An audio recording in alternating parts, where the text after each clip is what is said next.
Ma-share ko lamang po mga bossing ko kanina umaga ang hiwaga ni Joelyn.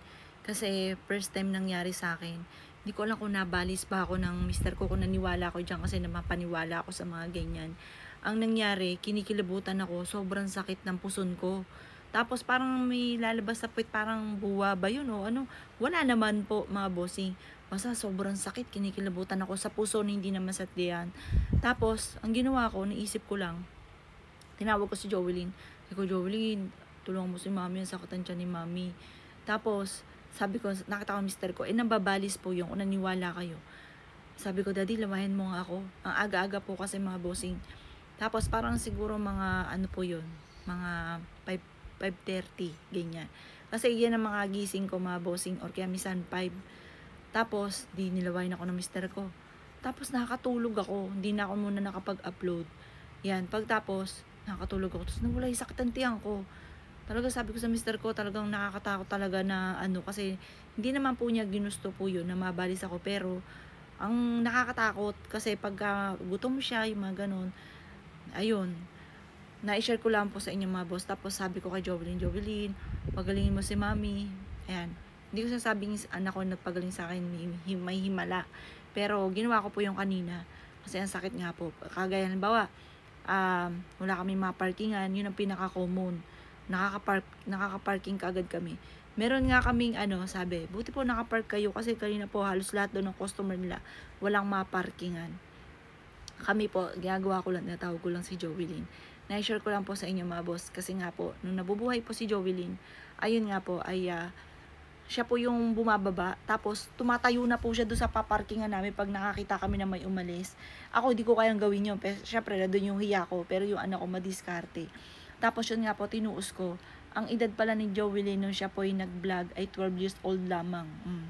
Mana po sa akin yung anak ko talagang madiskarte po yan Tapos, eto may nagtatanong nga pala, yung kinuwento ko nga po na, eto po panoorin niyo po ito, sana mapanood niyo po ito.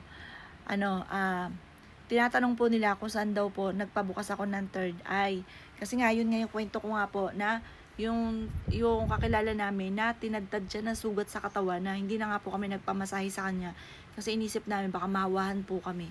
Pero makalipas ng mga 1 taon, sabi ko sa mister ko baka galing na. Tapos ngayon, nung nakita ko makinis na po siya, tapos sabi ko, saan ka nagpaderma? Tapos sabi niya, ay ma'am, hindi ako nagpaderma. Akala niya hindi ako naniwala sa Diyos ko, mapaniwala ako sa mga albularyo. Baka hindi po kayo maniwala. Sige, bakit saan ka nagpagamot? Sa albularyo po. Sabi ko, saan yan? Sige, mahilig ako sa mga ganon. Tapos sabi niya, alam niyo po ma'am, binuksan mo na yung third eye ko. Tapos nakita niya daw yung tao nangungutang sa kanya. Kaya ngayon nga mga bossing ko, New Year resolution ko, baka ako kasi alam niyo po ba, totoo yung narinig ko na, sabi, magbigay ka na magbigay sa kanya, tumulong ka ng tumulong, pero isang beses ka hindi makatulong, masama ka na. Yung ganon. Tapos naiisip ko, ako may diabetes, pero masipag pa rin ako, talagang nagtsatsaga-tsaga po ako. Tapos yung taong naasa sa'yo, nahingi ng tulong, malaki ang katawan, walang karamdaman. Di ba, napaka-unfair naman. Tapos may pagsubok pa akong pinagdadaanan sa aking anak. Ang naisip ko lamang, yung anak ko, nawala nga po yung anak ko, mas naging fighter ako, kinakaya ko, sila pang hindi ko naman po, tas binibigyan pa ako ng problema, di ba? Kaya, kayang-kaya ko po yan. Ngayon, ito, na-segue ko lang. Ayun, yun nga po, ay dahil sa, siya po, inopen niya yung third eye. May nangungutang daw sa kanya, yun ang taong nakita niya, nung inopen yung third eye niya. Tapos, nagsugat-sugat po siya, parang nagalit dahil hindi niya pinautang, nagsugat-sugat yung katawan. Ngayon, ang ginawa, may isinulat lang po sa papel, tapos inilagay sa baso. Tapos yung baso nilagyan ng tubig. Tapos yung tubig na yon, huwag hayaan na matuyo. Tapos yun na lagi ipapahid sa katawan. Pati sa likod, lahat. Mukha lang niya ang wala, pero buong katawan meron na. Tapos nawala po yung gano'n. Sabi niya po, nagpaderma siya. Nasa 20 plus ang kanyang nagastos. Pero yun lamang, parang 3 days lang nawala yung kanyang mga sugat-sugat. Tapos parang nagkaroon ako kasi ko gustong pumunta dyan. Nagpunta nga po kami doon, nabuksan ang third eye ko. Ayan. Saan po ito? Sa Mamplasan po ito, sa Mamplasan. Tapos, po siya, sa may,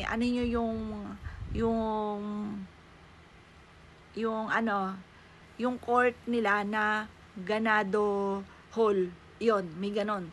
May court po doon, may basketball court, tapos merong Ganado Hall. Yon, doon kayo magpababa.